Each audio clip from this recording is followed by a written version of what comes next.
What's going on, folks? Ted from Nerd Immersion here, and unfortunately, I'm back with my good friend Noah Downs, so I'll let him introduce himself in just a sec.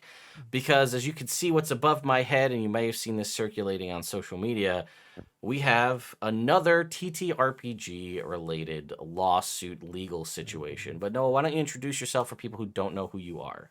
Yeah, hey everybody. My name's Noah Downs. I'm a lawyer, but I'm a cool lawyer. I represent content creators in the tabletop and video game industries and entertainment generally. I've worked with film, with tabletop creators, with game developers, everything. And so, unfortunately, most of the time I come and talk to Ted, it's not good news for somebody. So, Right. but hello again. Well, welcome back. Yeah, so if you missed it, the folks over at Evil Genius Games are currently, and I'm not going to try to explain the legalese side of that. I'll leave that to the lawyer. But basically, they were in talks. I didn't even know this was happening, so I missed out on No. this entirely. But there's a new show coming out on Netflix called Rebel Moon. It's being developed by Zack Snyder. And as far as I can tell, it's a completely original world developed by Zack Snyder for Netflix. And as per usual, the folks at Evil Genius Games are looking to help expand that world in the form of a TTRPG. Now, if you're unfamiliar, they make everyday heroes. This is sort of a 5e modern setting, and one of the major things that they do is buy and get licensed material from a lot of pop culture things, Right. like Highlander, Total Recall, The Crow. They're actually doing Pacific Rim, Godzilla, a whole bunch of really cool stuff. Mhm. And they pay for the licensing, and then they expand the world canonically to give you more aspects and to tie it into like a 5e base setting, which apparently they were looking to do with Rebel Moon. Actually, I don't know if we officially know if it was 5e, but either way, a Rebel Moon TTRPG. Yeah, close enough to it. Yeah, TTRPG in general. And so, what I will say is that it's always fantastic to see these companies go out and get this licensing and build out these universes, allow people to play in these worlds. Because obviously, we're so used to seeing these stories in the linear fashion that we see in whatever media they're released in. But being able to play in them yourself is just so cool. So, I mean, this would have been really neat to have on launch with Bad Moon So or Rebel actually, Moon. Yeah. sorry, it turns out it was not a series. My mistake. It's a film set Okay. to release on December 22nd of this year, Yep. which even more so it being a film, expanding the world beyond the four corners of the film is great because you can only tell so much in a, say it's a 2 hour movie. It's Zack Snyder, it could be 5 hours. I don't know. Right. But, if you want to tell more story than just can be contained in that, it's really cool that you could work with a team like Evil Genius they had developed a 228-page world Bible, Jeez. a 430-page player guide, and a 337-page game master guide coming in at over 1,000 pages of content set in the Rebel Moon TTRPG, which they were ready to release alongside the movie later Mhm. this year. So not only would you be able to watch the movie, and then you could immediately go right into the game, which is really cool. Right. Unfortunately, we're here talking about why that may not be the case. And it looks like if they had signed their official agreement with Netflix in March of this year, Mhm. which also, by the way, not a lot of turnaround time for the fact that they've already developed No. 1,000 pages worth of content for starting in March for release in December. Mhm. And the way I read it, it does seem like a lot of this was ready to go. Like they're planned to launch with most of this prepped. Now, they apparently had their contract terminated on the 25th of May via Netflix. And I'll let you, because you read through the filing, Mhm. could give us a little what's going on, what happened. Yeah, basically, so what we have is a legal filing, a lawsuit, what we call a complaint. So Evil Genius Games, which is a Delaware corporation, filed a complaint in California, the Central District of California, in federal court against Netflix, and a few other companies. You'll see that it also, if you take a look at the complaint, it lists like does 1 through 10, which is your way of identifying, hey, we might not have named somebody here. We might have forgotten to name them. So this is our way of like putting in a placeholder defendant just in case we need to sue Netflix's CEO or something like that. Okay. And there's 5 causes of action, and I'll be honest, and I'll tell you why. I think I'll tell you why later on. I think that Netflix actually got off a little easy on some of this complaint and what is listed here. But these 5 causes of action are: 1, Evil Genius is suing Netflix for breach of contract, for a breach of the implied covenant of good faith and fair dealing, basically not operating in good faith, and pulling the rug effectively, for quantum meruit, which is a legal term that we'll get into in a little bit, unjust enrichment, and declaratory relief. So basically, and it's a well-written complaint. The defendant Netflix has been accused of breaching their agreement. Well, now you might be asking, hey, Netflix said that they terminated the agreement on May 25th for breach of contract by Evil Genius. Well, Evil Genius is saying, no, that didn't actually happen. In fact, you breached the agreement. We can get into the specifics of why if you want to go into the timeline a bit. Yeah, so what it seems like the main crux of this breach of contract is there's a major industry trade show for all. It's the Gamma Expo. It happened, I Yeah. think, back in April. Mhm. And the termination, according to Netflix, is because of breach of contract, and I think either showing artwork or showing off aspects of the Rebel Moon TTRPG in April to a crowd of probably hundreds, couple hundred people at Gamma Expo. And I guess what Netflix is citing as the breach of contract is that you showed this without our permission, I think. Is that my understanding? Yeah, specifically, the Netflix is claiming that Evil Genius breached the contract and Netflix's trust, as they say, by releasing that content at the trade show, Gamma, talking about it with people at Gamma, and then also disclosing artwork that wasn't previously approved to retailers. So under the agreement, and obviously I have not reviewed the actual specific agreement, it's not attached to the complaint. I'd actually love to get my hands on it if I could at some point.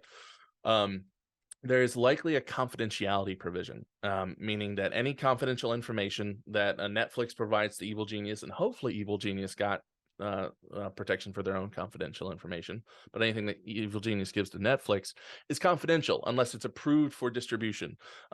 Typically, this results in embargo dates, such as you can't release certain content before this date, or you can't release past a certain point in the content before this date. And so that is typically what I'm reading Netflix to be claiming that Evil Genius did, which is to breach the confidentiality and release materials without approval. And according to Evil Genius, this, and again, it may be further outlined in the lawsuit, but I'll give you kind of the bullets here. The termination came as a surprise to them because they are stating that all artwork that was shown was sent to Netflix prior to Gamma for review and approval. Mhm. Everything shared was approved and documented by Netflix months prior to Gamma, and the presentation in question was a joint presentation by Evil Genius Games and Netflix staff. Right. So it seems that the breach of contract was just as much on Netflix as it was on Evil Genius, if it in fact was a breach of contract, as Netflix Right. was present, also presenting that information. Right, and Evil Genius isn't claiming that Netflix breached their confidentiality provision, which leads us to believe that Netflix had an approval right for all of these materials. Obviously, it's Netflix's IP that Evil Genius is coming and working with, so it makes sense for Netflix to have the approval right before these materials are distributed to anybody. And specifically, what's important here is that Evil Genius is claiming that they have a recorded conversation in which Netflix agreed to disclose the artwork to potential retailers, distributors, made plans for the same. Now, it is important to note that one of the key provisions in a lot of contracts is that approval must be given in writing.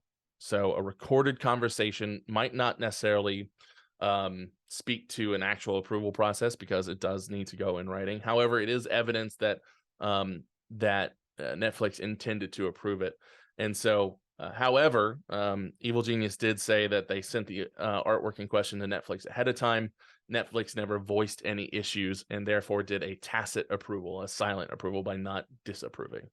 That is Mm, also sometimes allowed for in agreements by saying, hey, if you don't approve this within a certain time frame, typically 10 days, 30 days, whatever you would negotiate, then it's deemed approved or deemed disapproved.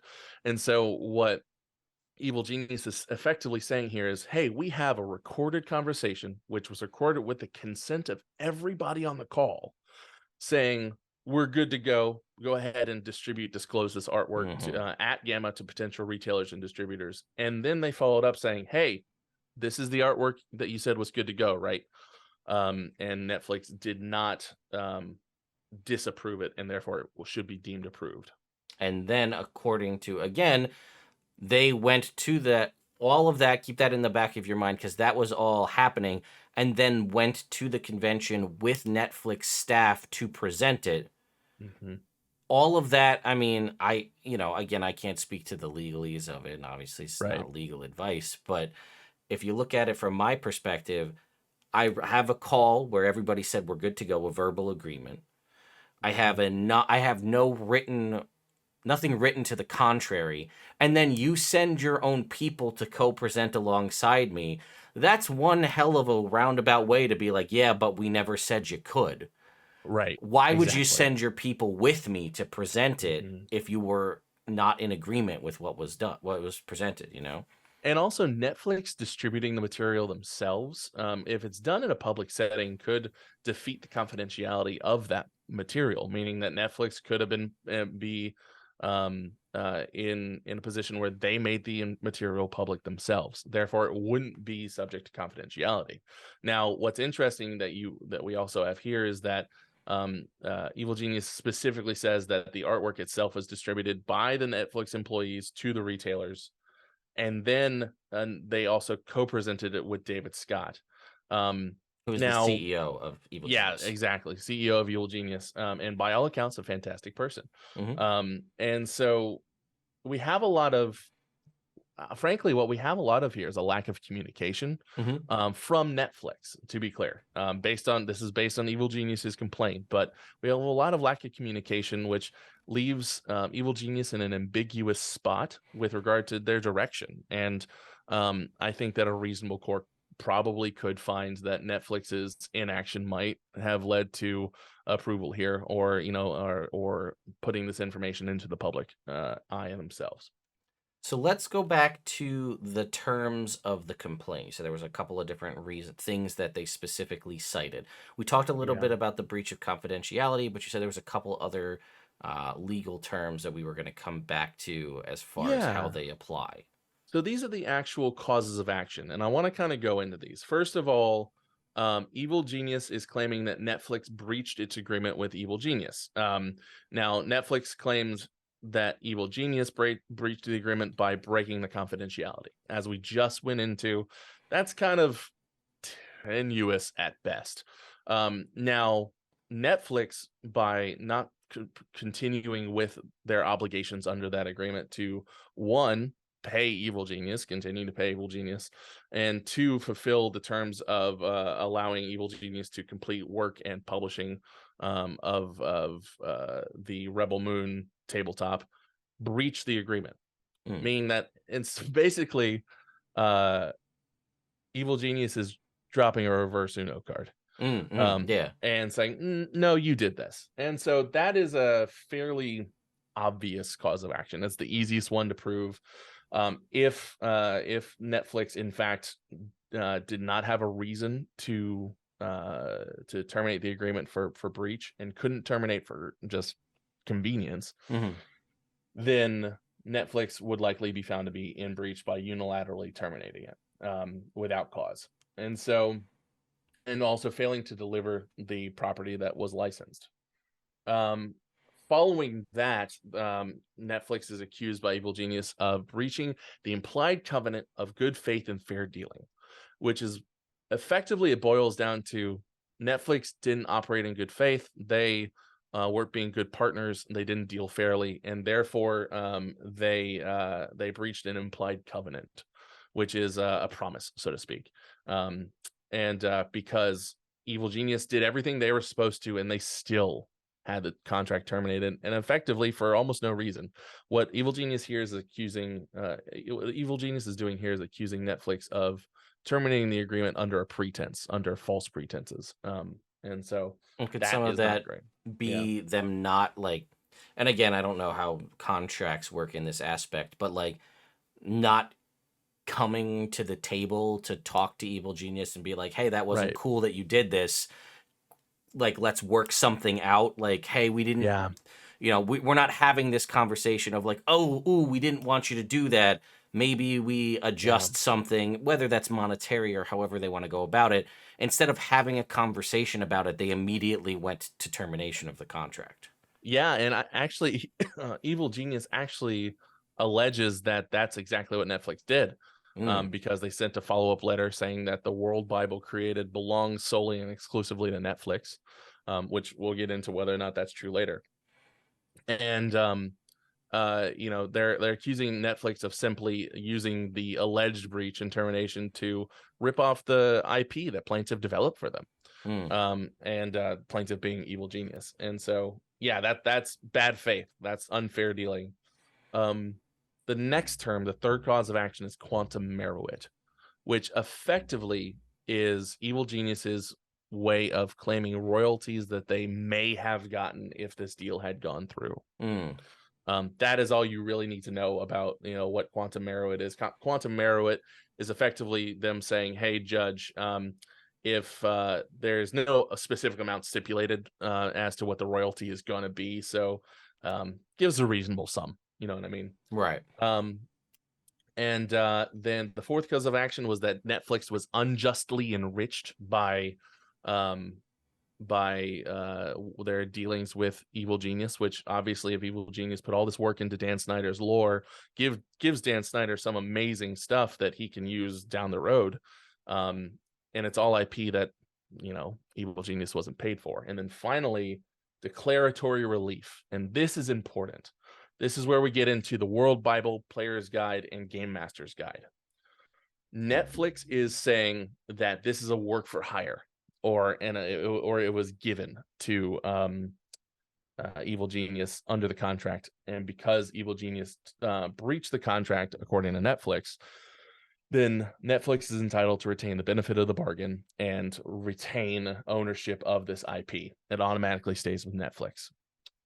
Obviously, Evil Genius disputes that. They're saying that Netflix breached, so all of that should remain as Evil Genius's property. Mm, And so declaratory relief, they're basically saying, hey, judge, we need you just to tell us, like, right now, we need you to make a judicial declaration of who owns this stuff, because it's key to the rest of this case.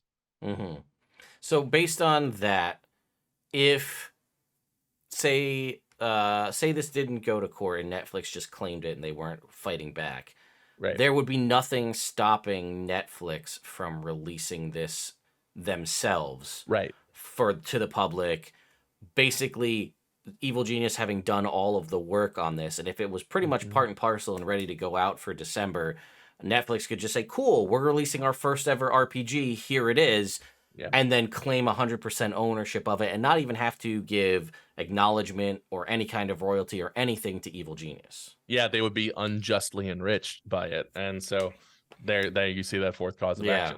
action. And Okay. so that would be an outcome. I also think that one of the causes of action that is missing here, quite frankly, and this might be because it's expressly not allowed under the agreement, is there's no injunction asked for. An injunction is when a uh, uh, court steps in and says, you need to stop this action, um, and prevent some action from occurring. Um, in this case, I'm surprised Evil Genius didn't ask the court to prevent the release of Rebel Moon.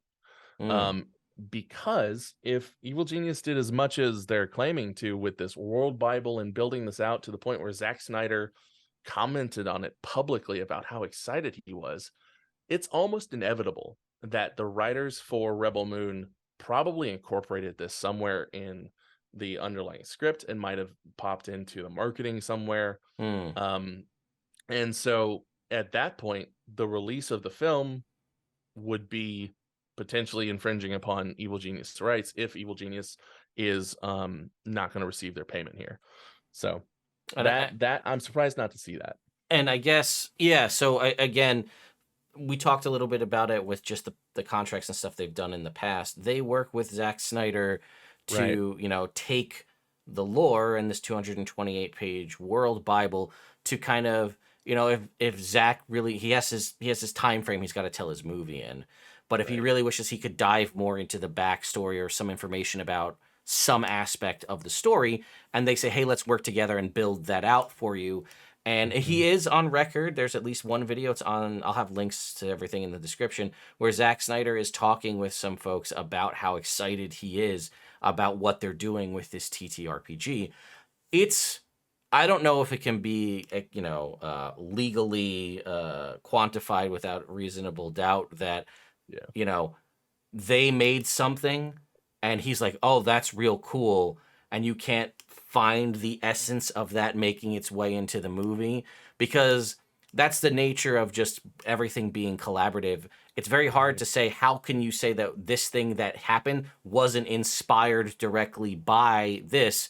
So, in theory, what you're saying is Netflix kind of got off easy here, potentially. That Yeah. if the case is as strong as it seems to be, again, contracts notwithstanding, not knowing what the original agreement is, they possibly had a legal leg to stand on to say, hey, we could take this a step further and say, you can't release your movie until we resolve whatever this is. Yeah, and I'll be honest, part of the reason I think Evil Genius didn't do that is, as they've stated in all their materials related to this, they're not trying to eat anybody's lunch. They're just trying to, realize the benefit of the bargain that they were given. And the fact that they didn't go for injunctive relief indicates to me that that's literally the case. Yeah, that's what they've kind of their side of the story is. They're not. It's not like they're looking to get like a big old fat $1 million+, however much paycheck from Yeah, Netflix so they can all retire. right. They're Oh, looking it would be to. nice though. I'm sure they'd love that in that aspect, right? You're not going to say no to a Right. retirement check, but it's one so that their team gets recognized for the work that they put in on it. They're going to get paid for all the work they've already done, which again, it does sound like they've crafted over 1,000 pages in what is it, 6 months at this point?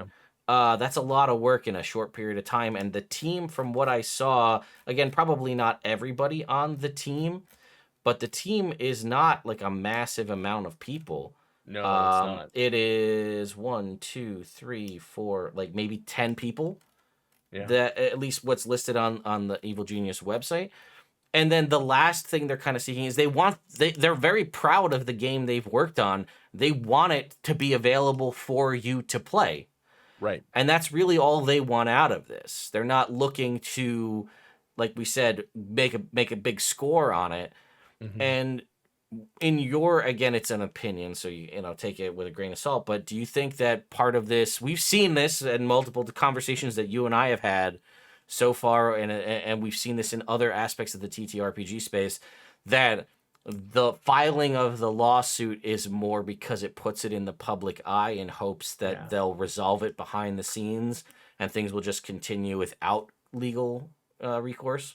Yeah, something like 97% of cases that are actually filed are resolved through settlement and never actually get to court. It's very rare that we get case law because nobody wants to lose. Mm, Not necessarily just because if you lose, it's out of your hands as to what the judge awards or the jury awards, but also because then there's precedent and nobody wants to be on the side of setting precedent against your role in the industry. hmm Um, What's really interesting here is that, like, if you look at paragraph 18 of the complaint, for example, the agreement, Netflix was going to be paid something like 15K, 25K across this and have a profit share. And in paragraph 33, Netflix said, hey, take 50K and go away. Obviously both parties believe in the power of this tabletop. hmm Otherwise, no, Netflix wouldn't have offered 50K because it would be Netflix is not going to offer more than they think they'd have to pay. And Evil Genius didn't accept it because they clearly think it's going to make more. Um, I will say the one thing that I am not necessarily okay with on Evil Genius side here is the inclusion of paragraph 33. And this is purely from an attorney procedural side of things. Hmm. Um, Paragraph 33 says, despite all of the harsh accusatory rhetoric and allegations that plaintiff breached the agreement, Netflix offered to pay plaintiff $50K to basically go away, forgive Netflix for its pretextual hijacking of the project, and hand over the game to them. We have a duty as attorneys to observe the formalities regarding settlement negotiations, and typically offers made under settlement negotiations are confidential to a certain extent. So I'm not exactly thrilled that that's included in the official complaint. It does demonstrate that Netflix probably thinks that they're on their heels here, and that Evil Genius probably wasn't going to sue because lawsuits are expensive. Mm. Um, but I wish that wasn't necessarily included, because it does kind of, it's not a smooth move by Evil Genius legally. Yeah, I get I think understand the intention. Yeah, me Um, too, certainly. Um, but yeah, I understand. Um, it's showcasing that, yeah, hush money is the wrong term, but you know what I mean. Like, yeah, it's we got offered money to shut up and go away, and we're not going to do that. Um, what's interesting is that this entire thing, no matter how you paint it, and I'm interested to see what Netflix's response is, because now they're on the clock to respond now that something's been filed. Um, the Netflix's response, they had to be very careful, because one, it's Netflix, they're a mega corporation. They have lots of IPs. They're going to be hopefully working with other content creators in the future, making, because they're making video games, they're making tabletop content, they're making non-audiovisual content. But what they've done here, if this is all true, is they've stepped in and tried to stomp on a small business. I think that Netflix needs to be very careful. I think this is definitely going to settle. and as far as I know, this might be the first that we're hearing of official with a plan for release Yeah. non-audio visual content from Netflix. This would be the first physical product, tie-in product to one of their, what they're hoping, I think, will be their next big hit. We've Yeah. seen, the ups and downs and the rise and fall of Netflix with changing pricing module, constantly being accused of canceling popular shows, or movie series, or not following through with certain things. So we've seen sort of the ups and downs of this in a variety of different aspects. And now you're approaching a brand new IP by a Mhm. beloved by many fans director, with your first ever unique physical tie-in to this, which potentially has the opportunity that if the RPG does well, the opportunity for you to be like, hey, there's something to this. We could do this for other Yeah. IPs. We could expand the RPG, could continue for source book material in the future. If future movies or TV shows are released in this series, future follow up books to go alongside it. Mhm. This is a precedent setting product that, if this is how it's being, like, this is the light it's being colored in, could go very poorly for anybody wanting, any small business wanting to work with Netflix going forward. Right. And also, I think there's an element of the mega corporations looking at how Netflix is handling this, and the response from the community, which hopefully is loud and swift. Um, and saying, "Man, we really shouldn't screw over these small business owners." You'd think that somebody would learn not to mess with the tabletop community after January, I was but gonna like, say, yeah. I mean, how many mega corporations need to go toe to toe with the tabletop scene before they realize that this isn't the scene to be messed with? honestly, the gaming industry in general after Sure. Unity as well. Right. Like, Yes. Right. Just that. so Just around the corner. It's the same. Eerily similar to the OGL was the whole Unity it was situation. identical. Like, Yeah. it was Yeah. effectively identical. And then here we are with something like this. Yeah, So I didn't even think about the repercussions to other major mega corporations in this yeah. space, whether it be Hulu, or, I mean, you don't want to mess with the mouse because that's a whole nother story. I But ain't afraid either, of no mouse. but you get my point. Like, there are options for. I mean, HBO needs something. What are they doing? Yeah, right. So, like, you could have all sorts of things going there. But if Netflix sets a poor precedent, then that might scare other people away from trying to do the same thing. Yeah. Or if this So goes very well, it could be the opportunity for Netflix to be like, hey, we can't do, or Max to be like, hey, we can't do anything with the DC universe. Maybe we make an RPG instead. right, Um, exactly. So speaking of Dan Snyder, um, yeah, yeah, right, yeah. So anyway, yeah. Is there anything else about this whole evil genius thing that we should, I think we covered pretty much everything, but yeah, I think that Evil Genius positioned itself well in this lawsuit, and I will say, not every tabletop company, especially indie ones, has the ability to sue. In fact, most of the time we get into these situations, which unfortunately behind the scenes happens far too often. Um, I'm in the unfortunate position of recommending to my client, like, hey, if you sue, you're going to be bankrupt before you get to court. mm, And I'm proud of them for standing up and saying, no, we're not going to get pushed around, and having the resources to do so and to show others, like, this is the way. um and I would, I think they deserve applause, and frankly anybody who sees this should boost that, and don't let up the pressure on Netflix for this. yeah, there is. Again, I'll have a link to the press release on the Evil Genius website in the video description. There's also a petition there that you can sign. That's free. It doesn't, cause anything to just click and Right. sign a petition. So feel free to do that. And then just the boosting. Oh, and they also do have a poll about, or some different options for hashtags to use Yeah, for yeah, they posting do. about this. And then the mentions would be, mentions Evil Genius Games, Netflix, Zack Snyder, and then give them credit, hashtag give them credit, hashtag release the game, hashtag Rebel Moon Blues.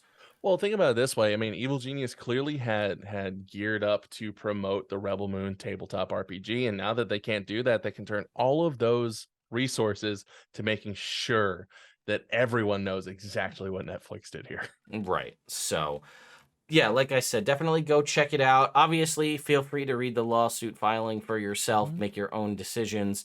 Check out the other videos. There's a short video from David Scott, the CEO of Evil Genius Games. There's only 3 minutes explaining his side of the story. There's also the 1 minute, 2 minute video from Zack Snyder that's beforehand just talking about how excited he is about this RPG. So a lot of stuff to definitely go check out. And Um, I'll also chime in and say, obviously draw your own conclusions from this. We're here to talk about it, but one thing I do want to reiterate is that everything I've said on this video is not creating an attorney-client relationship with myself. I don't represent Evil Geniuses. I don't represent you. And so this is for general informational purposes only. It's not legal advice. This is just a lawyer's perspective on how this could go. Yeah. So, I mean, like I said, I could have read through this. The folks, I saw this. Some people tweeted this at me. I wanted to make sure I talked about it, but I can only do so much by reading through a legal filing. Like, I wouldn't have ever known whatever quantum, whatever that thing was. Merowit. Yeah. Yeah, I don't know. That sounds like Listen, I barely remember too. So that sounds like some sort of faster than life travel or faster than yeah. light travel. Quantum Merowit, forget it. Quantum. I did the Kessel run, under Quantum Merowit in 12 parsecs. Right. Yeah, exactly. Or that's the what either way. Anyway, thank you, Noah, as always, Of for course, coming man. out to unfortunately, we're always here seemingly talking about some sort of discourse in the community, but maybe Yeah. we'll have to have you on to talk about something under a little more happier circumstances. I'm So super down, my friend. If y'all want to find me anywhere, you can find me on Twitch, Twitter, and TikTok at my lawyer friend. I'm actually streaming a little bit right now. nice. On Tuesday nights, doing a Baldur's Gate 3 run with friends. And also, if you are so inclined to enjoy tabletop content, I have a D&D actual play podcast called Forgotten Paths. We've completed one full campaign, 60 Nice. episodes. You can go listen to 1 hour episodes. Now we're doing miniseries, so go check that out as well. Well, links in the video description for all of that. Thanks, man. Noah, once again, thank you, my friend, and I Of will course. see you on the next one. Take it easy, bud. Bye.